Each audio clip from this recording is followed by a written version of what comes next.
कि हम उसके होते होते मर जाएंगे, हम उसके होते होते मर जाएंगे, वाह।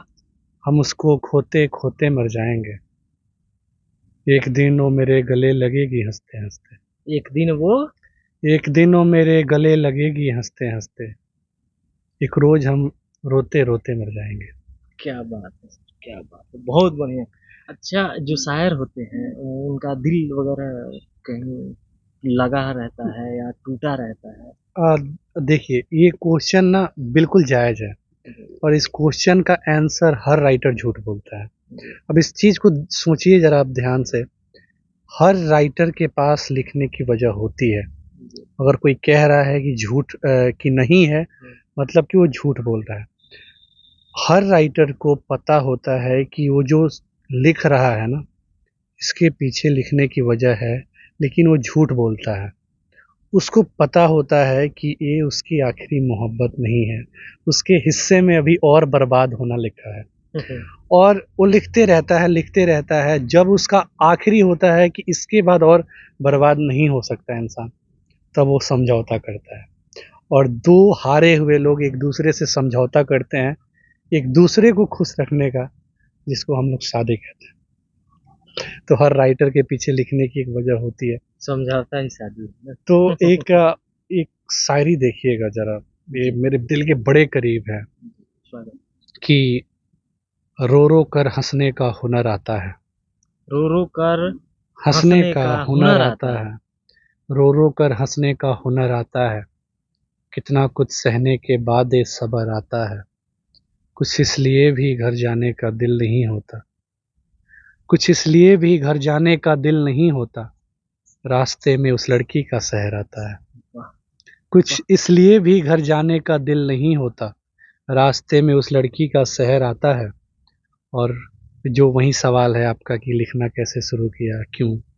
तो कुछ इसलिए भी घर जाने का दिल नहीं होता, रास्ते में उस लड़की का शहर आता है। और कब क्यों और कैसे तुमने लिखना शुरू किया, कब क्यों और कैसे तुमने लिखना शुरू किया, जब दवा काम नहीं आती फिर हाथों में जहर आता है। क्या बात है, ये क्या इसमें बात। का लाइन देखिएगा कि जी। मैंने देखा हुआ है कि किसी भी रिलेशनशिप में अगर कोई है लड़का लड़की, जब सेपरेशन होती है किसी वजह से, हो मजबूरियां हैं, हो सकती हैं, शादी हो रहा है लड़के का या लड़की का, कुछ समय बाद लड़कियां नॉर्मल हो जाती हैं, लड़के वहीं खड़े रह जाते हैं। मैंने लड़कों का देखा है कि जिन हाथों से किसी मांग में सिंदूर भरने का ख्वाब देखा गया हो, उन उंगलियों से किसी मांग में सिंदूर भराना कोई चाहे, वो जचता नहीं है। तो उस लाइन को मैं आगे बढ़ाना चाहता हूँ कि रास्ते में उस लड़की का शहर आता है, और कब क्यों और कैसे तुमने लिखना शुरू किया, जब दवा काम नहीं आती फिर हाथों में जहर आता है। और घरों से भागी हुई लड़कियां ठहर भी गईं शायद। घरों से लाइन भागी। देखिएगा ये कि घरों से भागी हुई लड़कियां ठहर भी गईं शायद, घरों से भगाया हुआ लड़का किधर जाता है, और बाप की मर्जी से ब्याह दी गई बेटियां, बाप की मर्जी से ब्याह दी गई बेटियां, उस माँ का क्या होता है जिसका बेटा मर जाता है। क्या बात। मतलब जो दिल की आवाज है वो शब्दों का रूप आपने दे दिया है। चलिए एक और शेर देखिएगा, इसको नए ज़माने से रिलेटेड है कि ये सिर्फ अभी की कहानी नहीं है दोस्त, ये सिर्फ अभी की कहानी ये नहीं है दोस्त। सिर्फ अभी की कहानी नहीं है दोस्त, ये सिर्फ मेरी कही जुबानी नहीं है दोस्त, इश्क गहरा हो तो बंदिशें कहाँ मानता है, माथा चूमना तो हवस की निशानी नहीं है दोस्त। बिल्कुल सही बात है कि माथा चूमने को भी लोग हाँ। समझ लेते हैं कि ये कुछ गलत ही हो सकता है।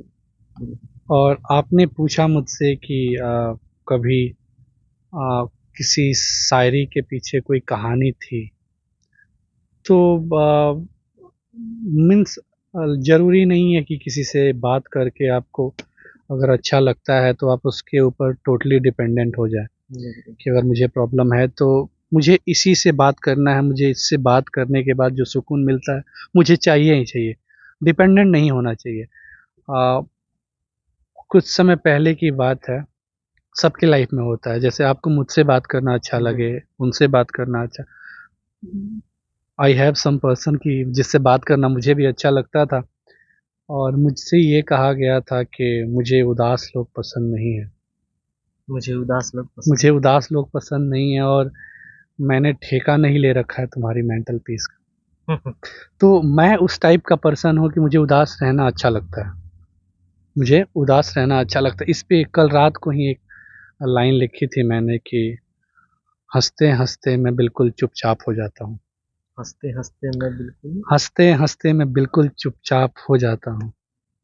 मैं उदास ना रहूँ तो उदास हो जाता हूँ। क्या कि हँसते हँसते बिल्कुल चुपचाप हो जाता हूँ, मैं उदास ना रहूँ तो उदास हो जाता हूँ।